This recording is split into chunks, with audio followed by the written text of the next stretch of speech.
We all hear about the hustle, but what happens when the hustle starts to hurt? Today, we're talking about the real impact financial stress can have on entrepreneurs and, more importantly, how to actually avoid it. Black women's Wall Street founders Jacoy James Pugh and Latoya Gooden are here with me with some practical advice that we could actually use and put into action. Good morning to you both. Good morning. All right, let's talk about it, because when you hear the phrase, when the hustle hurts, what exactly does that mean to you? And why do so many entrepreneurs find themselves in a space where they're kind of feeling that hurt a little bit? You know, what that makes me think about is when individuals make a decision to go into business, to become an entrepreneur, they're building a dream. They're building the beginning stages of their freedom.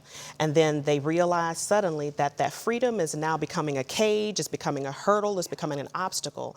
And so a lot of people fall into that for a number of different reasons. And a lot of times it's things that could have been it could have been managed better, but they just probably didn't know how to or who to speak to get advice. The knowledge wasn't there. I do feel that. Many business owners, my goodness, they feel like if they stop working, then the money will stop too. And so how can they break that mindset and quote unquote get out of that cage that you're talking about? Yeah, so Ms. Erin, what I would say is, honestly, in the beginning, you are the business, right?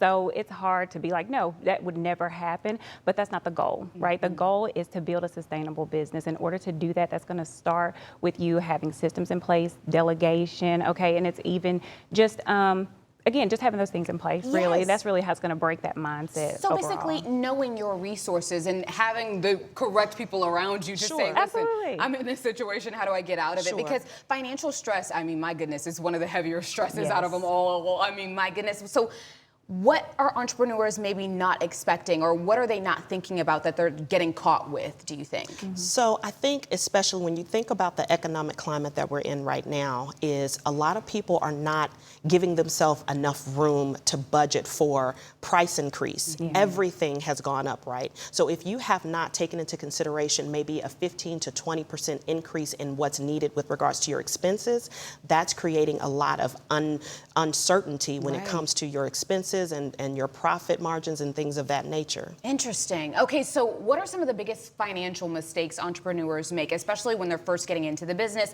and they're starting to hit that stressful point? Yes, so some of the mistakes that they would make is like commingling funds, mixing personal and business funds is one of those mistakes that they are making. So not having a separate account. Right, so you definitely want to make sure that you're doing that. You want to make sure you have systems in place once again. So these are your software systems that would, tell you these things as well. So you want to make sure you're not doing that. So this keeps you kind of away from the survival mode of then trying to fix it after all the dominoes fall. Yes. Okay, so some entrepreneurs underprice their services just to land that next client. I know a lot of people do that actually, and so how can that habit end up actually backfiring on you? Because then can you raise the prices again after that? Well, so it's funny you say that. There's a saying that all money isn't good money. Amen to that. Amen. Okay, so the thing is that what you have to realize is that if you lower your prices and then you make that one client happy and then they're running off telling everybody that, hey, I got this service, I got this product at this price point,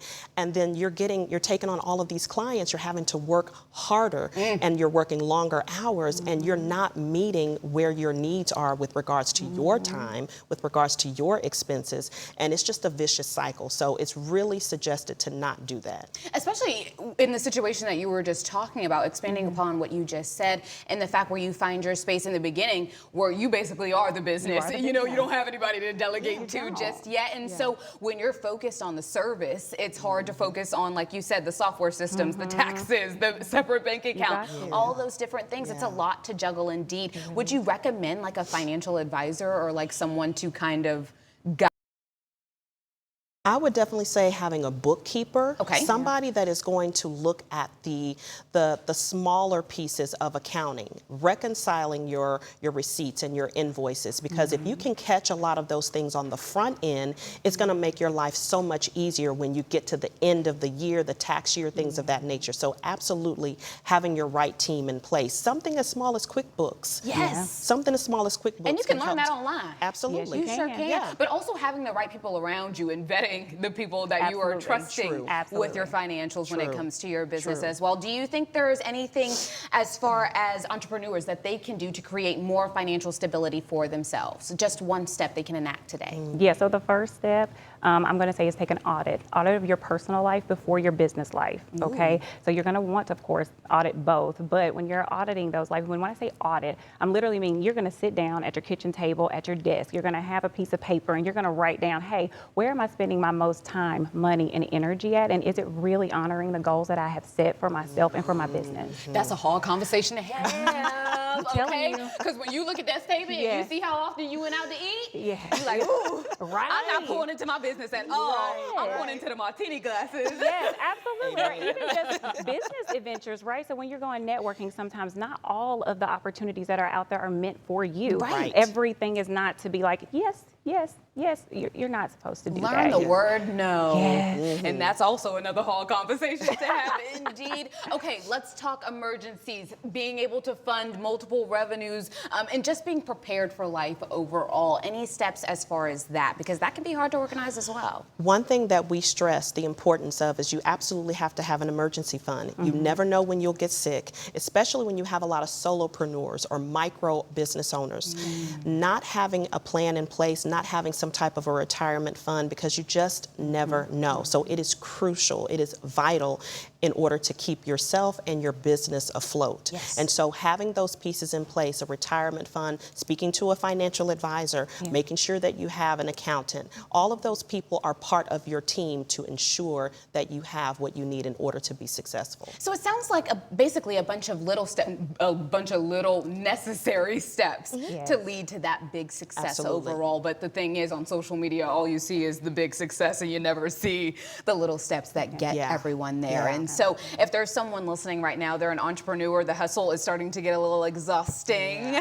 What advice would you have for them just to send them off into the world and say, listen, keep on pushing?